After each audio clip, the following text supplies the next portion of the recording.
This is one of the most celebrated awards in the entire pantheon of NHL awards because it's so hard to excel as a rookie. Sidney Crosby didn't win it. Nate McKinnon did. Connor McDavid didn't. Connor McDavid didn't. Broken collarbone that year, yeah. So this award is unique in that you have to excel in that first year. There are two really strong candidates, and a lot of people split, frankly, on who they think will be the Calder winner. If you had a vote, Rupper, who would it go to?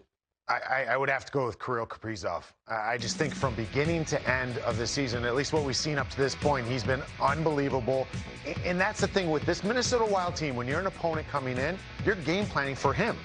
And I don't know, and this is no knock to the other guys, because Jason Robertson's been lights out. I love this kid. I loved what he's brought. But I don't think you're game planning for him. So having success when the other team's trying to shut you down, and that's their game plan, that's impressive to me. 23 goals. Goals have a little more weight to me for rookies, and Kirill's got 23. That's true. He's my guy. Let me ask one quick question. Let's say Robertson and the Stars get into the playoffs. Okay. He's had less games. If they get into the playoffs and he goes on a tear where he scores more goals, would that change your mind? If they make the playoffs, I mean, already just the fact that they have this run to make the playoffs is a big reason. He's a big reason, right? So if they actually do in these remaining games, he's a big reason they get these points, get these wins, and they make it in. It may change me a little bit, but I'm pretty sold on Kirill Kaprizov at this Understood. point.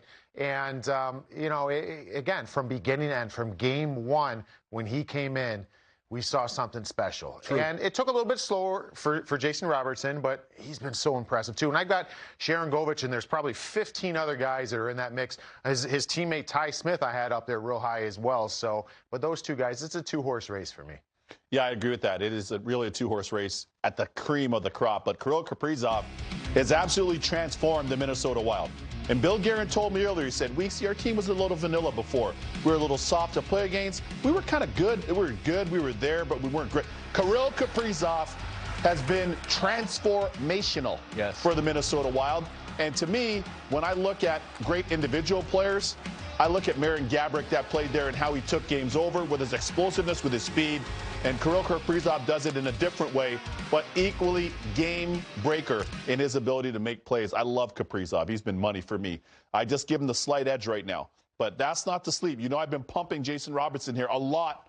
He's been money. He's helped the Stars, rather, really get out of a funk. And what's been an uneven season for the Stars, he's been that boost that even has them in the playoff conversation. No Tyler Seguin. And what this young man has done has been remarkable, how consistently he's been impactful offensively. When you watch him play, what stands out the most about Robertson? Every time he gets a touch, that's all it is. Just one touch, and you never know what's going to happen. He's going to make plays. I remember, I said this last week, Jamie Storr, my goalie partner in the OHL and the NHL, said of Nick Robertson and Jason Robertson, they trained with Jamie Storr and his son, and both of his sons. He said they are the hardest working players, with all due respect to Rob Blake, and the great Rob Blake and the great Luc Robitaille he played with, Wayne Gretzky. He said the Robertson brothers were the hardest working hockey players he's ever been around. Wow.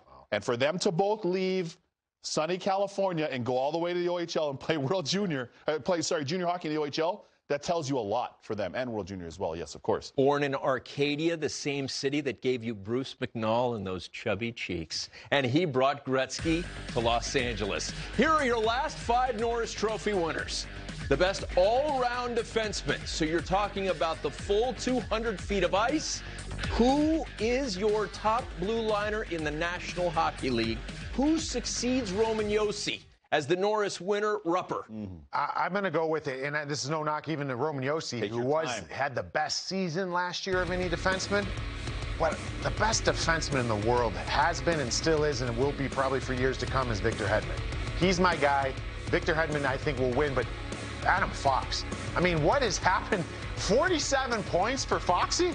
Are you kidding me, Weeksy? Oh. And then Chris Letang. Don't sleep on Chris Letang in this. I'm not leaning on Chris Letang as being, I think this is a two-horse race here with Fox and Hedman. But Chris Letang with the man games lost there, this has been the most complete season of Chris Letang's career. And he's had an unbelievable career. So Chris Letang is, I've always said this about him, when he's pushing, right, and he's going, how many defensemen are called upon to be the best defensive defenseman on your team and the best offensive defenseman on your team? Chris Letang is, and he's been thriving. So I love it. I love all three of my picks, Weeksy. What do you got?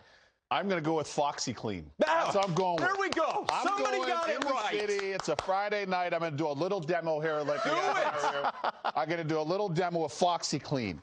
He's cleaning it all up. He's cleaning it all up at Madison Square Garden, the world's most famous arena. That guy is absolutely sick. I don't know what you think of my infomercial skills. I'm not sure. But I love Foxy Clean. I love him. Thank you, Weeksy. I had turned my back on Rupper. I couldn't believe that he didn't pick Adam Font. Harvard man's, too. A Harvard man. I can be persuaded. So if I order now, you're going to throw in an extra one? Yeah, absolutely. And blue a travel size. And a travel size. Now, listen, we saw the plays that he's making offensively, but the plus-minus rating is dirty as well. Like, that's a filthy plus-minus rating.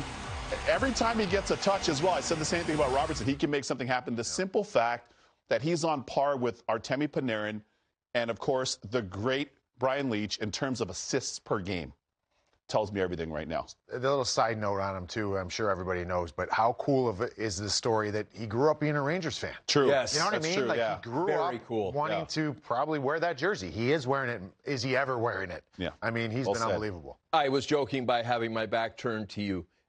How wide is the gap between Hedman and Fox? It's not that big, but Victor Hedman still, year in, year out. Yes, and again, you can argue with me and not agree, but I think universally, if you talk to players in the league, the best defenseman in the world is Victor Hedman. That doesn't mean doesn't mean he's going to win. Roman Josi should have and did win the Norris last year. He had the best season of a defenseman. True. But you give me any game, or you can give me Game 7, build a franchise around, and we can go up and down. That's Victor Hedman. And I think most players would probably say the same. Players and hockey people, fans tend to rely more on numbers. John Carlson had the most points of any defenseman last year. Did not win the Norris.